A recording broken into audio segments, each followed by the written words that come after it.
Just উডওয়ার্ডসে যাবো বলে আমি আর ছাতা নেই, যেটা ওটা ক্রস করেই।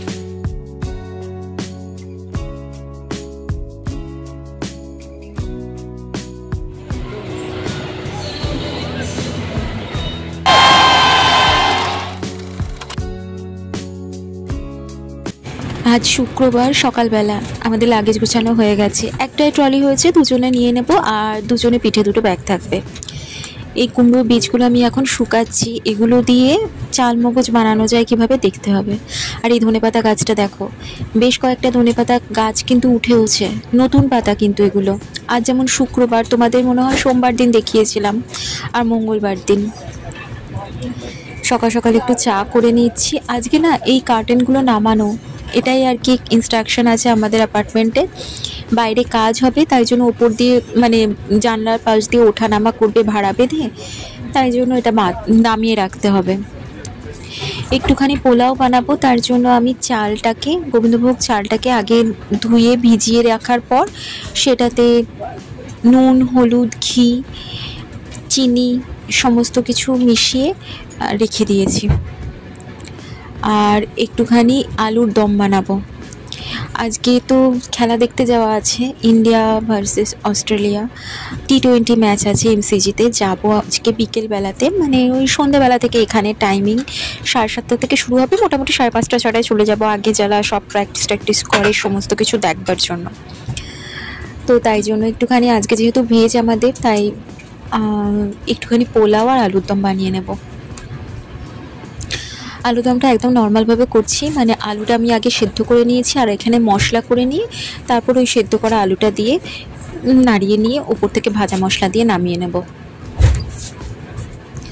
মশলার মধ্যে দিলাম, আজকে টমেটো ছিল না, তাই জন্য একটুখানি টমেটোর ওই কেচাপে দিয়ে দেবো। একটু আদা বাটা দিয়েছি, গোটা গরম মশলা ফোড়ন দিয়ে দিয়েছি, কাঁচা লঙ্কা আর গোটা গরম মশলা ফোড়ন, আর তার সাথে আদা বাটা দিয়ে ওটা ফুটবে। আর একটুখানি আদা মেটে রেখে দিচ্ছি, কারণ এটা একটুখানি ওই পোলাওতেও দিয়ে দেবো। আমি একটু আস্তে আস্তে কথা বলছি, ভয়েসে যদি একটু প্রবলেম হয় কানে হেডফোন দিয়ে ভয়েসটা একটুখানি জোরে দিয়ে শুনে নিও। ওই যে বললাম ট্রেনে করে যাচ্ছি, এখন ট্রেনে করে যেতে যেতে ট্রেনেই আমি ভয়েস ওভারটা দিচ্ছি। এদিকে আমি কেচাপ দিয়ে দিয়েছি, শুকনো মশলাগুলো দিয়ে দিচ্ছি, আদার সাথে ভালো করে কষে গেছে। এখন ওর মধ্যে দিয়ে দেবো আলুটা। আলুর দমে একটু মটরশুঁটি, ধনেপাতা দিয়ে একদম প্লেন মশলা দিয়ে করলে না বেশ ভালো লাগে খেতে। সবসময় ওরকম কাজু বাদাম বাটা দিয়ে না করলেও এইটা একদম মনে হয় যেন আমাদের বাঙালি যে আলুর দমটা কষা কষা হয় ওরকম। তো ওরকমই আজকে করছি। এই আলুটা প্রথমে নিয়ে মশলাটার সাথে একটুখানি মাখিয়ে ভালো করে নেড়ে নেব, তাহলে হালকা ভাজা ভাজা হয়ে যাবে। তারপর ওই আলু সিদ্ধ জলটাও এর মধ্যে দিয়ে দেবো। তবে জানো তো আমার মামার বাড়িতে ছোটো মামিমারা এরকমভাবে করে, এই যে আলু সিদ্ধ করে জলটা ফেলে দেয়। যাদের সুগারের প্রবলেম আছে, যেমন আমার দিদার আছে সুগার, তো ওই জন্য যাতে দিদাও খেতে পারে তাই জন্য এইগুলো করা হয়, যাতে আলুর মানে সেদ্ধ করা জলটা ফেলে দিলে তো ওর গুণাগুণটা ওটার মধ্য থেকে চলে গেল, তারপরে আলুটা দিলে ক্ষতিটা পরিমাণটা একটুখানি হলেও কম হয়। এবার এটা সেদ্ধ প্রায় তো আলুটা আছে, তাই জন্য আমি ওর মধ্যে চিনিও দিয়ে দিয়েছি। এবার এটা একটুখানি ফুটবে সমস্ত কিছুর সাথে। আর এদিকে বানিয়ে নিই পোলাওটাও আমি প্রেশার কুকারেই করবো, তাড়াহুড়োর মধ্যে, খুব বেশি সময় নেই। তোমাদের জন্য আমি পরপর ভিডিওগুলো এডিট করে রাখছিলাম এই সময়, যাতে আমি একদিন অন্তর যেরকম ভিডিওগুলো দিই তোমাদের কাছে পৌঁছে যায়। পরপর আমি শিডিউল করে রেখেছি, তোমাদের কাছে একদিনও আশা করি গ্যাপ হবে না। এই যেমন এখন ট্রেনে করে যেতে যেতেও ভয়েস ওভারটা দিয়ে রাখছি।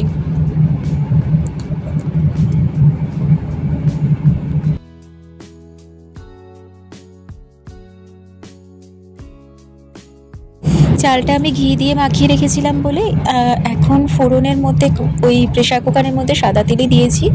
সাদা তেলের মধ্যে জিরে, তেজপাতা আর গোটা গরম মশলা ফোড়ন দিয়ে ওই যে পুরো ম্যারিনেট করে চালটা রেখেছিলাম ওটা ওর মধ্যে ঢেলে দিলাম। এবার খুব ভালো করে ভেজে নেব। এই যত ভালো করে ভাজবো ততই ওটা আর কি ঝরঝরে হয়। বেশ খানিকক্ষণ 10-12 মিনিট মতো ভেজে নিয়েছি। নুন আর মিষ্টি আমি আর দেবো না, মোটামুটি একটা আন্দাজ মতো দিয়েই দিয়েছি এই সময়। তবে আমার একটা আন্দাজ এসে গেছে বলে দিয়ে দিতে পারি, তবে তোমরা এই সময় জল দেওয়ার পরে একবার যদি জলটা টেস্ট করে দেখে নাও, ওখানে নুন মিষ্টির পরিমাণটা তোমরা বুঝে যাবে জলের স্বাদটা দেখে। যদি একটু এক্সট্রা লাগে তখন দিয়ে দিতে পারো। আর এদিক থেকে ধনেপাতাটা কেটে নিচ্ছি আমি। আলুদমটা প্রায় রেডি হয়ে গেছে, ওপর থেকে ধনেপাতা আর ভাজা মশলা দেবো। আমি না ভাজা জিরের মশলা দিই, পুরো সব কিছু ধনে জিরে ওই মশলাটা দিই না এই আলুর দমে। ভাজা জিরের মশলাটা দিলে বেশ আলুর দমটা বাইরের ওই যেরকম চাটের দোকানে বিক্রি হয় না আলুর দম, ওই রকম খেতে হয়। আমি আর আজকে ঘি দিইনি, ঘিও দিতে পারো। আর ওদিকে পোলাওটাও প্রায় রেডি হয়ে গেল, ওটাতে আমি একটুখানি জল দিয়ে দিলাম। জলটা ওই তো পরিমাণ জানোই তোমরা, দ্বিগুণ পরিমাণের থেকে একটু কম চালের দিয়ে ওটার একটা সিটি দেওয়ার পর দ্বিতীয় সিটিটা হওয়ার মুখে মুখে বন্ধ করে দেবো, দিয়ে ওই রকম স্ট্যান্ডিং পজিশনে অনেকক্ষণ রেখে দিলেই রেডি হয়ে যায়। গুড মর্নিং এভরিওয়ান, কেমন আছো তোমরা সবাই? আশা করি সবাই তোমরা খুব ভালো আছো আর আনন্দে আছো। আমরাও বেশ ভালোই আছি। আমি শান্তনী, এবার নতুন একটা ব্লগে তোমাদের সবাইকে স্বাগত। আজকে শুক্রবার, আজকে সোমনাথ তো অফিসে বেরিয়ে গেছে, আমার রান্নাবান্নাও হয়ে গেছে।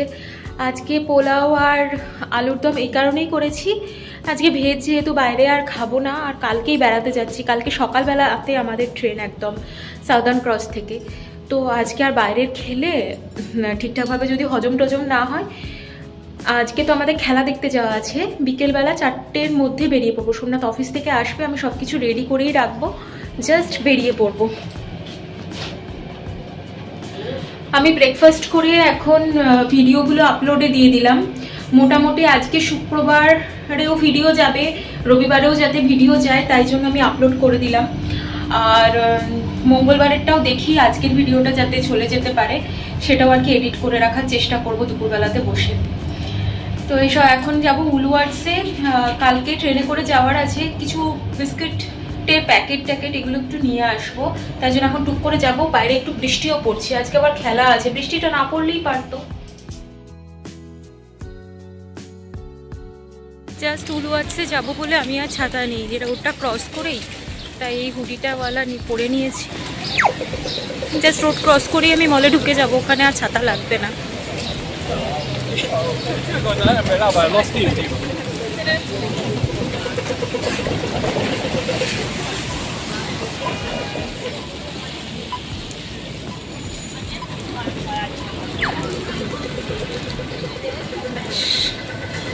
ঢুকে গেলাম, ওখানে আর লাগবে না।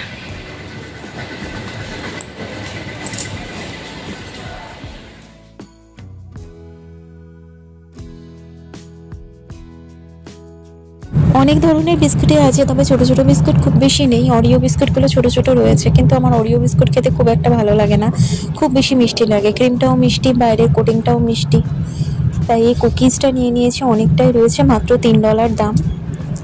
এ দেখো মেরি বিস্কুট পাওয়া যায় এই কোম্পানির, একদিন খেয়ে দেখতে হবে কেমন খেতে। কুকিজ আর এই বিস্কুটটা নিয়ে নিলাম। এরকম বিস্কুট কিনে নিলাম, একটা কুকিজ টাইপের আর একটা নর্মাল বিস্কুট টাইপের।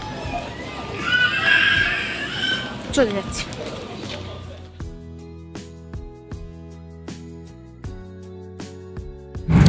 লাঞ্চটা আমি করে নেব, আর এটাই আমি প্যাকও করে নেব আজকে।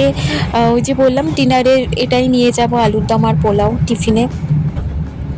আর ভাবছি কালকে ট্রেনেও আমরা পোলাও আর একটুখানি চিকেন বানানোই আছে, চিকেনটা আর পোলাওটা, ওই জন্য পোলাওটা একটু বেশি করেই করেছি, সেটা ট্রেনে লাঞ্চও হয়ে যাবে।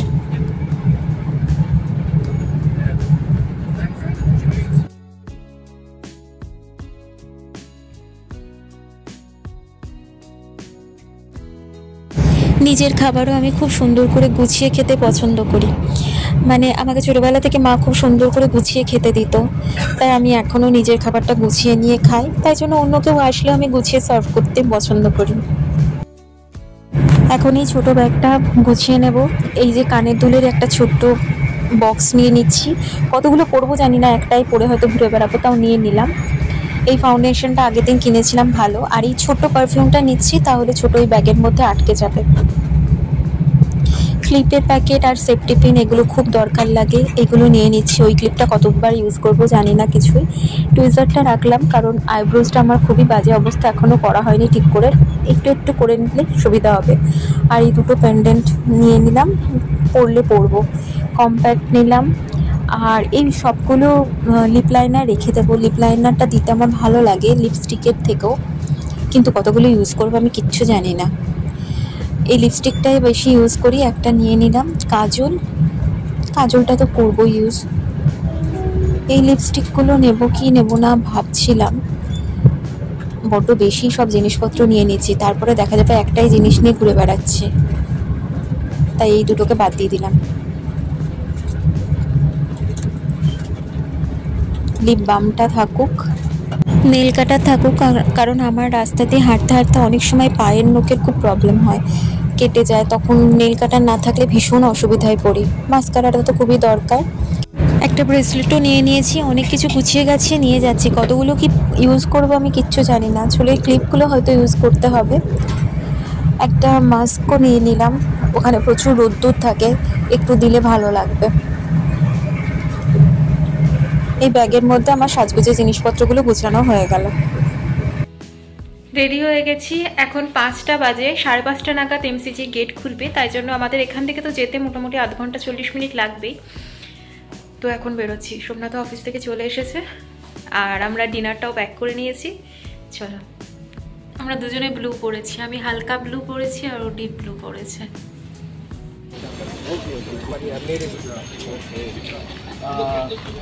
What am I saying?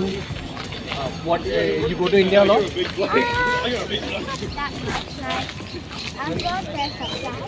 When was the last time you went?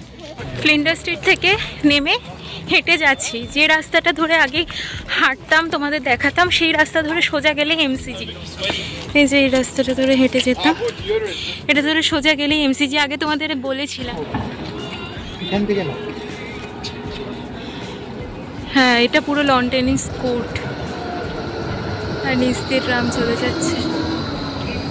দুর্দান্ত লাগছে দেখতে, দারুণ লাগছে। মানে দেশের হয়ে চিৎকার করতে এসেছি, কেমন খেলা হবে জানি না, বিদেশের মাটিতে দেশের জন্য চিৎকার করতে এসেছি।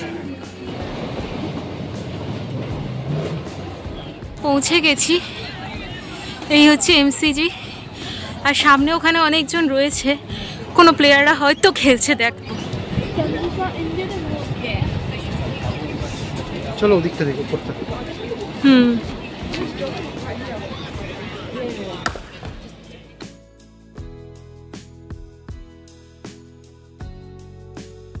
এই সময় নেটে প্র্যাকটিস করছিল অস্ট্রেলিয়ান প্লেয়ার ট্রাভিস হেড, ওই যে প্রচণ্ড পরিমাণে রান করে ইন্ডিয়ার বিরুদ্ধে ম্যাক্সিমাম ক্ষেত্রে।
টসে হেরে যাওয়ার পর ইন্ডিয়া তো ব্যাটিং পেলো, অস্ট্রেলিয়ান বোলিং করবে। শুধু ভাবছিলাম আজকে সারাদিন না মেলবোর্নে খুব বৃষ্টি হয়েছে, তাই জন্যই ইন্ডিয়া প্রথম থেকে যে ব্যাট করছিল বল এগোচ্ছিল না।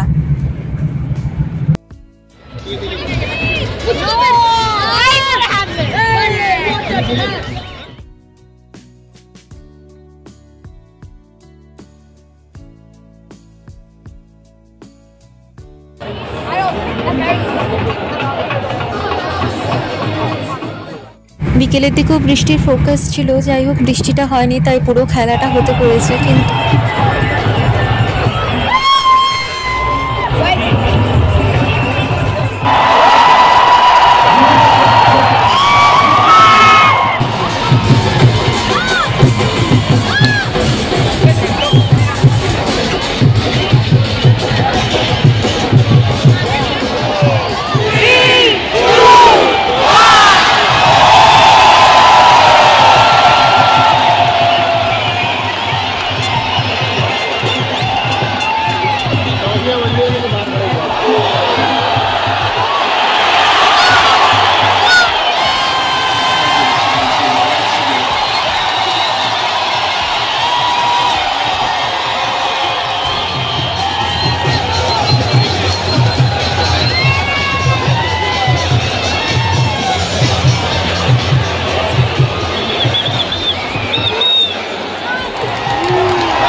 পুরো খেলাটা বেশ ভালোই হলো। প্রথমের দিকে ইন্ডিয়া খুব ভালো খেলছিল, তবে উইকেটগুলো পরপর পড়ে যাওয়ার জন্য রানটা বেশি হতে পারলো না। ঠিক আছে, কিন্তু এমসিজিতে আমরা বেশ ভালোই আনন্দ করেছি, সমস্ত প্লেয়ারদের কাছ থেকে দেখতে পেয়েছি এই উন্মাদনা, দেশের জন্য চিৎকার করা, ইন্ডিয়া ইন্ডিয়া বলে চিৎকার করা, দারুণ ফিলিং। এখন লাঞ্চ করে নিচ্ছি, 8:45 মতো বাজে। পোলাও আলুর দম যেটা বানিয়ে এনেছিলাম, এটা যেন বাইরে এনে খেতে আরও বেশি সুন্দর লাগছে, যতটা না বাড়িতে বসে খেতে লাগছিল। এমসিজিতে বাইরে থেকে মানে বাড়ি থেকে খাবার নিয়ে আসা অ্যালাউ, কোনো অসুবিধা নেই। এই সময় খেলার প্রায় শেষ পর্যায়ে, তখন বুঝেই গেছি ইন্ডিয়া হেরে যাবে। 2 রান বাকি থাকতে যখন বুমরা আরও একটা উইকেট নিল, হ্যাট্রিক করার মোমেন্টে ওই সময়টাতে দাঁড়িয়ে গেছিলাম কিছুক্ষণ। তারপর যাই হোক খেলা শেষ হয়ে গেছে, এখন ফিরবো বাড়ি। আর তোমাদের আজকে নয়েজটা খুবই বেশি এসেছে মনে হয়, রাস্তা থেকে যেহেতু ঘুরছি। এই সময় অস্ট্রেলিয়ান প্লেয়াররা, ওদের তো দারুণ আনন্দ, ওরা আর কি সবাইকে অটোগ্রাফ দিচ্ছিল, ওগুলো আমরা দেখছিলাম। ইন্ডিয়ান প্লেয়ার বেশি আর বাইরে ছিল না খুব একটা।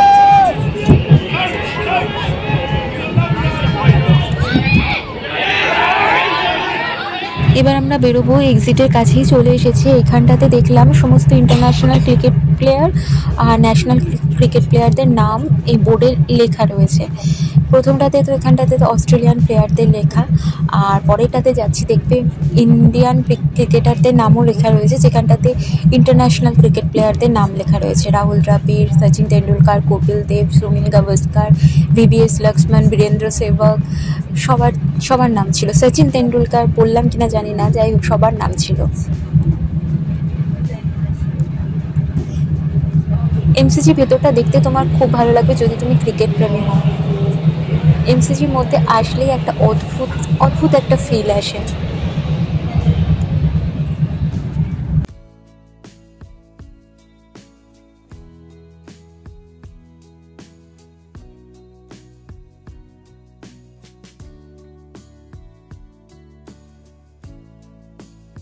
আমাদের কালকে সকাল সকাল বেরোবো, আমাদের এখন 11টার ওপর বেজে গেছে, তাও বেরোবো করেও বেরোতে পারছি না। এখানে পার্থিব প্যাটেল কিছু ইন্টারভিউ দিচ্ছিল, যেগুলো খেলার পরে সেই ম্যাচ নিয়ে বলে না, সেরকম। তো ওটাও খানিকক্ষণ দাঁড়িয়ে দেখলাম, এবার ফাইনালি বেরোলাম। 11:30 বেজে গেছে। এই রাস্তাটা দিয়ে সকালবেলা এসেছিলাম, এখন আলো দিয়েছে, কি সুন্দর লাগছে না দেখতে। এখন রাত্রির প্রায় 11:30 বাজে। আমরা এমসিজি থেকে বেরিয়ে হাঁটছি, হেঁটে ওই ফ্লিন্ডার্স থেকে ট্রাম চাপবো। এই রাস্তাটুকু হেঁটেই যাব। তো আজকের ব্লগটা আমি এখানেই শেষ করছি। কালকে আবার সকাল সকাল ঘুম থেকে উঠে আমাদের ট্রেন আছে সকাল 8টার সময়। তো যদি কিছু ভালো লেগে থাকে, ছেড়ে যাওয়ার আগে অবশ্যই চ্যানেলটা সাবস্ক্রাইব করো, লাইক করো আর কমেন্ট করো আমার পাশে থেকো। দেখা হচ্ছে নতুন একটা ব্লগের সাথে। এবার বেড়াতে যাওয়ার ব্লগ শুরু হচ্ছে। আজকে আসছি, টাটা, গুড নাইট, সবাই ভালো থেকো। মনটা একটু খারাপ, ইন্ডিয়া হেরে গেল। যাই হোক, ঠিক আছে, চলো। কিরম একটা সাদা সাদা লাগছে অন্ধকারের মধ্যে, দেখো ভূতের মতো। চলো টাটা। এইখানটা আবার লাইট আছে।